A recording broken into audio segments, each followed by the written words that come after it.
今日はアカペラや合唱なども含めた複数人ボーカルの V 語での歌声を聞いてみるよ。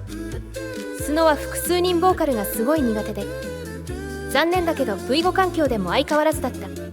スノはボーカルが複数人になると声勢が非常に不安定になる欠点が昔からある。音量のバランスが大きく崩れたり、歌詞の抜けや発音の誤りも多発するよ。ユニゾンや単純なハーモニーしか作れないし、歌声が混ざって一人になることもある。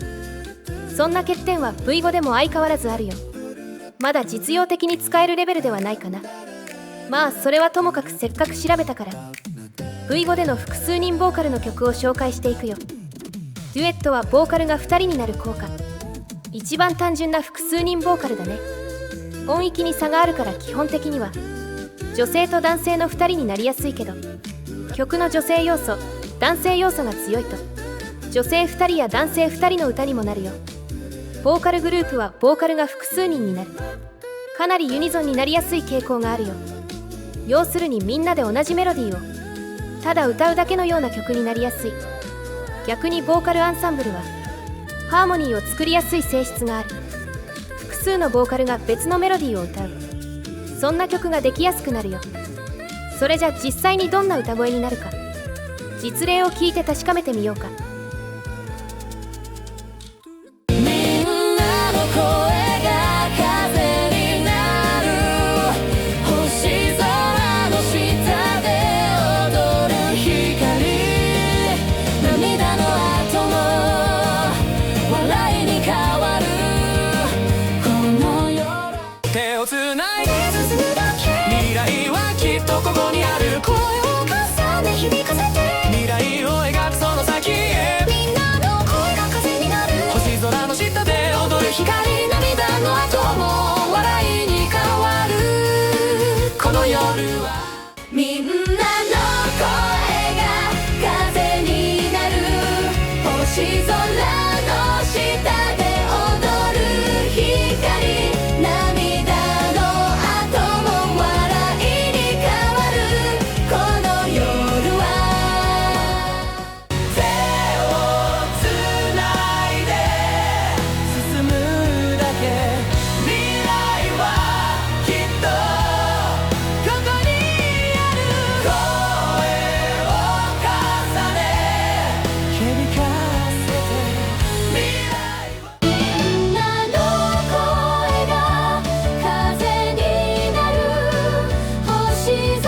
V 語の複数人ボーカルのスタイルがどんな歌声になるかを聞いてもらったよ。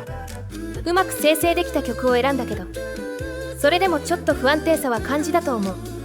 さっき紹介した3種類のスタイルは楽器スタイルに近く汎用的に使えるよ。それじゃ次はかなり癖の強い合唱系のスタイルを解説していこうか。コラールは主にキリスト教系の合唱、ハーモニーのある合唱を作るよ。チャンティングはそれ以外の民族系の合唱、単純なユニゾンになることが多い。ハーモニーはキリスト教生まれだからね。こういう差があるのはある意味当たり前。コンドゥクトゥスはクラシック系の合唱、コラールよりもさらに洗練された感じかな。コンドゥクトゥスは12世紀頃の音楽で、クラシックよりかなり前の音楽なんだけど、スノではクラシック系の合唱になる。効果も強いから紹介することにしたよ。それじゃ実際にどんな歌声になるか、実例を聞いて確かめてみようか。「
も笑いに変わるこの夜を手をつないで進むだけ未来はきっとここにある声を重ねV5の合唱系ボーカルのスタイルがどんな歌声になるかを聞いてもらったよ。音楽ジャンルのスタイルに近いから歌声だけではなく曲調も大きく変わる。その曲調の変化にどう対応するかが合唱系スタイルを使う際の注意点だろうね。エクスクルードでマイナススタイルを入れたり強い曲調で上書きしたりするよりは元のスタイルの曲調を生かした方が歌声も自然になっていいと私は思うな。次はボーカルが伴奏も担当するスタイル、アカペラ系のスタイルを紹介しようか。アカペラはボーカルの一部がメロディー以外の伴奏も担当する効果がある。メインボーカルのメロディーに合わせず独自に歌うパートが出てくるってことだね。ドゥワップは名前の通りドゥワという声を多用する音楽。ドゥワの音は他の曲と混ざりにくい。混ぜるならインフルエンスを上げるべきだね。ビートボクシングはボイスパーカッション、ボーカルがドラムをやる面白い効果だけど効果があったのは V4 までで V4.5 以降はかなり微妙な効果になってる。 V5 のビートボクシングはボイスパーカッション系の音も出るけど他の DJ 系の声ネタの方が出やすい。そっちの効果の方がメインになるね。それじゃ実際にどんな歌声になるか実例を聞いて確かめてみようか。手をつないで進むだけ未来はきっとここにある声を重ね響かせて未来を描く涙の後も笑いに変わるこの夜はまだ終わらない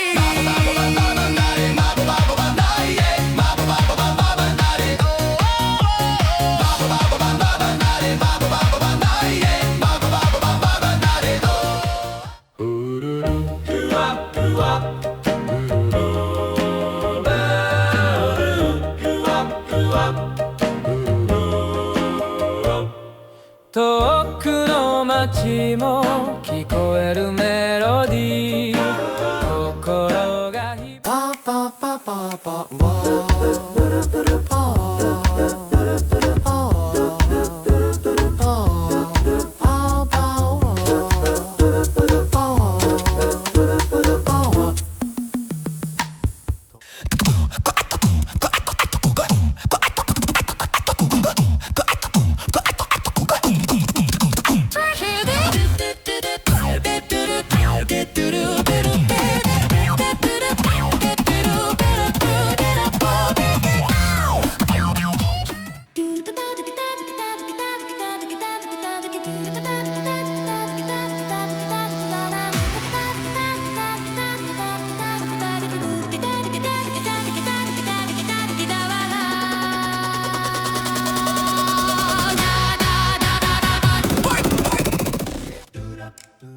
ボーカルが伴奏を担当するスタイルがどんな歌声になるかを聞いてもらったよ。伴奏ボーカルは他の楽器と競合する。だから他の曲と混ぜると消えやすい。それでいて複数人ボーカル特有の不具合も起きるから使いにくいね。とはいえ他のボーカルスタイルでは作れない曲を作れる魅力もある。今回の実例用に多くの曲を生成したけど曲の全部が問題なかった曲はほぼなかった。現在のスノで複数人ボーカルを作るなら生成後に編集作業は必要になるだろうね。それじゃまたね。